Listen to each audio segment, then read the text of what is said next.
He is the reason why I did this movie, to be honest. I love the screenplay. I think it was masterfully done. It was, such a primal story about the perseverance of the human spirit, the will to live, what you draw upon when all the chips are stacked against you.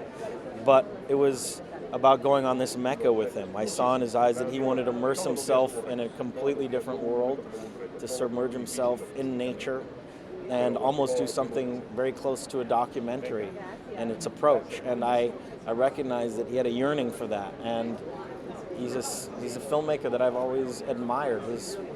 He is so persistent about authenticity. It makes it amazing to work with him as an actor, because you just have to concentrate on what you do, and everything around you is as real as it could possibly be. So it's about just reacting at that point.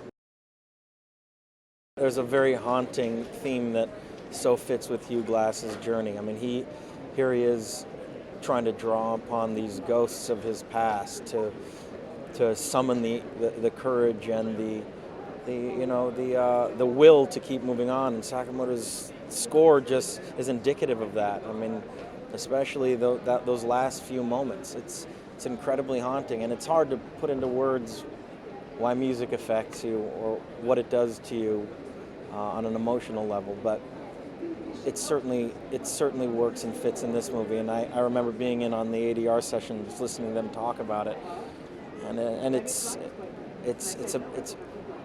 it moves you emotionally, which is what you want.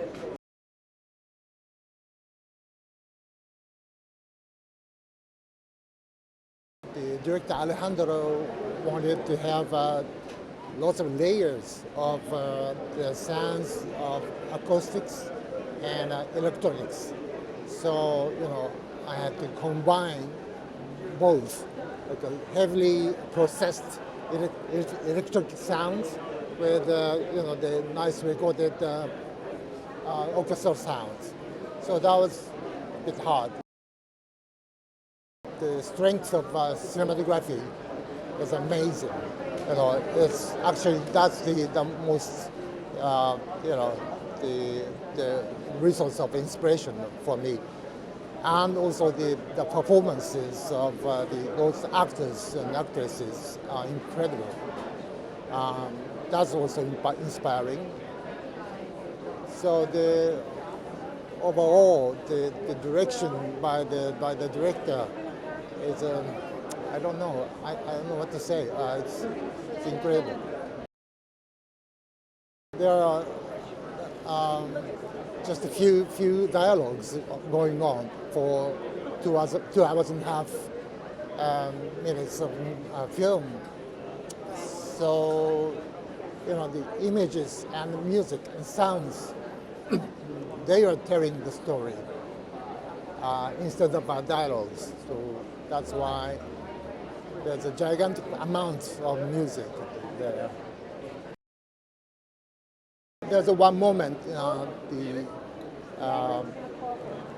the main role, Glass, has a nightmare kind of a dream, nightmarish dream, and where he can meet his dead son in his dream at the church. That's the most beautiful moment for me. I wish I could have the general method to achieve his request, but it was there's no technique or methods for me. So I just trying to climb up the gigantic amounts of his requests, just step by step.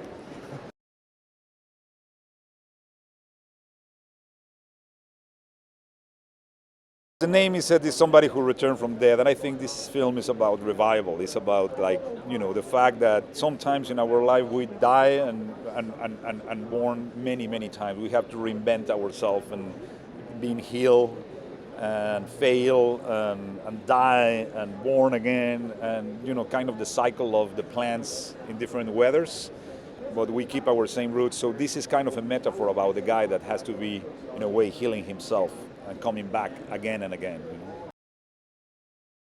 I think Ryuichi Sakamoto has been one of my favorite musicians in the last 30 years.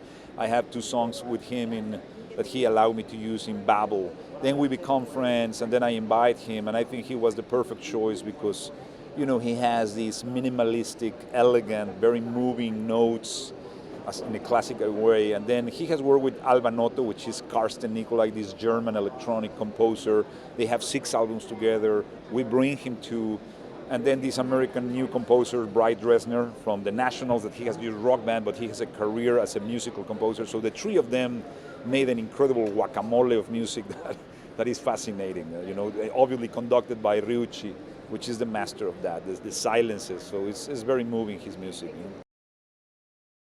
These films, in a way, is told with a lot of, it's a show and not, you know, like, show and not tell. You know, it's a lot of images. It's a true cinematic experience because it's through images, sound and silences and spaces.